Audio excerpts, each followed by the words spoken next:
America में बेहद विवादित यूट्यूबर एंड्रयू टेट और ट्रिस्टन टेट को यूके के प्रत्यार्पण की अपील पर अमेरिकी मार्शल्स ने गिरफ्तार किया है। एंड्रयू टेट और ट्रिस्टन टेट ब्रिटिश अमेरिकी भाई हैं जो सोशल मीडिया के बड़े इन्फ्लुएंसरों में गिने जाते हैं, लेकिन उन पर रेप, मानव तस्करी, चाइल्ड पोर्नोग्राफी और एक्सट्रीम पोर्नोग्राफी से जुड़े 50 से ज्यादा बेहद गंभीर आरोप हैं। हालांकि वो इनसे इनकार करते आए हैं। हम एक लोकतांत्रिक समाज में रहते हैं जहां इंसान दोषी साबित होने तक बेगुनाह माना जाता है। इन पर हमारे बारे में कुछ बातें कही जाती हैं। हमने अपनी जिंदगी में कभी कोई किया और नहीं दोषी ठहराए गए हैं। बाइडेन प्रशासन के समय रोमानिया में हमारा केस खारिज हो गया था। दिसंबर 2022 में रोमानिया में एंड्रयू टेट को इन आरोपों के तहत पहली बार गिरफ्तार किया गया था। दोनों भाइयों को मैनिस्फेयर को छोटे लड़कों तक पहुंचाने का जिम्मेदार माना जाता रहा है और वो विवादित बयानों के लिए चर्चा में रहे हैं। उनके कई विचारों को महिला विरोधी और पितृसत्तात्मक बताया जाता है। इसी के जरिए ही वो सोशल मीडिया पर बड़े विवादों के साथ वायरल हुए। 2024 में ब्रिटेन की क्राउन प्रोसिक्यूशन सर्विस ने 2012 से जुड़े यौन अपराधों के आरोपों की जांच बाद एंड्रयू टेट और ट्रिस्टन टेट के खिलाफ 21 आरोप तय करने की मंजूरी दी थी। अब एंड्रयू और ट्रिस्टन टेट के खिलाफ कुल 38 नए आरोप तय किए गए हैं, जिससे उन पर लगे कुल आरोपों की संख्या 59 हो गई है। सीपीएस अब पुराने और नए सभी आरोपों के लिए दोनों भाइयों के अमेरिका से प्रत्यार्पण की मांग करेगा। फीफा वर्ल्ड कप जीतने वालों को मिलेगी ये अंगूठी। न्यूयॉर्क न्यू जर्सी स्टेडियम में फाइनल मुकाबले में स्पेन और अर्जेंटीना में से जो भी टीम जीतेगी उसे ट्रॉफी और गोल्ड मेडलों के साथ साथ अमेरिकन स्टाइल की चैंपियनशिप रिंग भी मिलेंगी।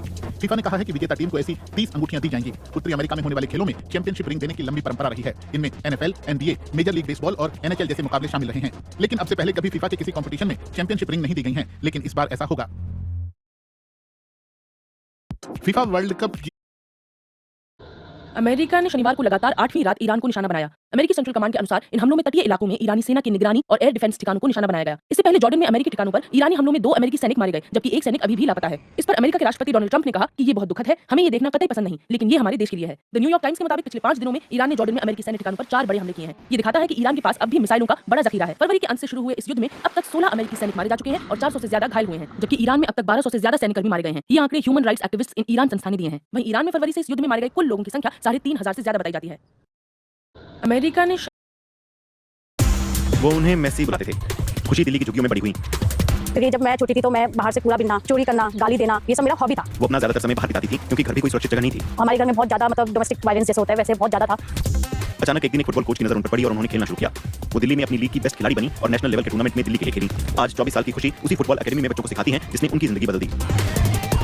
जो बच्चे उसी बैकग्राउंड से आते हैं, उसी माहौल से आ रहे हैं, उसी जो मैंने फेस किया वही बच्चे से मुझे वही दिखते हैं कि हाँ यही वही बच्चे जो मैंने फेस किया, जिस तरीके से मैं रही हूँ, जिस तरीके से मुझे ट्रीटमेंट मिला, वही सेम बच्चे हैं, उसी से बच्चे वो उसी बैकग्राउंड से आ रहे हैं। उनका अगला बड़ा लक्ष्य है जिसे वो अभी हासिल करना चाहती हैं, इंटरनेशनल लेवल पर खेलना।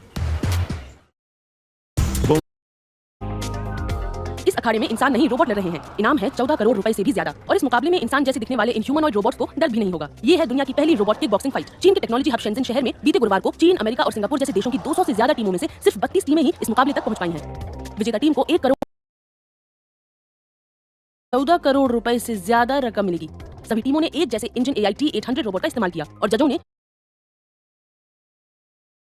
उनकी मोशन कंट्रोल, बैलेंस और पावर सिस्टम को परखा। इस अखाड़े में इंसान